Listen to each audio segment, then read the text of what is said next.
ಮಕ್ಕಳೇ ಮಕ್ಕಳೇ ಇವತ್ತೇನೋ ಒಂದು ವಿಶೇಷ ದಿನ ಐತಿ. ಹಾಗಾದ್ರೆ ಬನ್ನಿ ಕೇಳೋಣ ಅಂತ ಏನಂತೇಳಿ. ಫೆಬ್ರವರಿ 28ರ ವಿಶೇಷತೆ ಏನು? ಇಂದು ವಿಶ್ವ ವಿಜ್ಞಾನ ದಿನಾಚರಣೆ ಇದೆ ರೀ. ಎಲ್ಲರಿಗೂ ವಿಜ್ಞಾನ ದಿನಾಚರಣೆಯ ಶುಭಾಶಯಗಳು. ಚಪ್ಪಾಳೆ ಮುಗಿದು. ಯಾರ ಸವಿ ನೆನಪಿಗೋಸ್ಕರ ನಾವು ವಿಜ್ಞಾನ ದಿನಾಚರಣೆ ಆಚರಿಸುತ್ತೇವೆ? Sir CV. ರಾಮನ್ ಅವರ ನೆನಪಿಗೋಸ್ಕರ ವಿಜ್ಞಾನ ದಿನಾಚರಣೆ ಆಚರಿಸುತ್ತಿದೆ. Sir CV. ರಾಮನ್ ಅವರು ಯಾರು? ಸಿ.ವಿ. ರಾಮನ್ ಒಬ್ಬ ಭಾರತೀಯ ಭೌತಶಾಸ್ತ್ರಜ್ಞರು. ಸಿ.ವಿ. ರಾಮನ್ ಅವರ ಪೂರ್ಣ ಹೆಸರೇನು?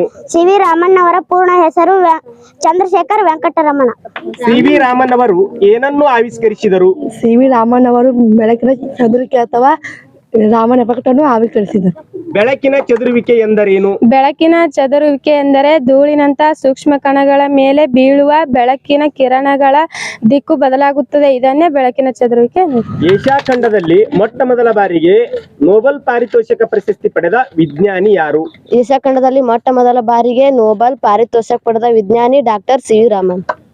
Sir CV. ರಾಮನ್ ಅವರಿಗೆ ನೊಬೆಲ್ ಪಾರಿತೋಷಕ ಯಾವಾಗ ದೊರಕಿತು?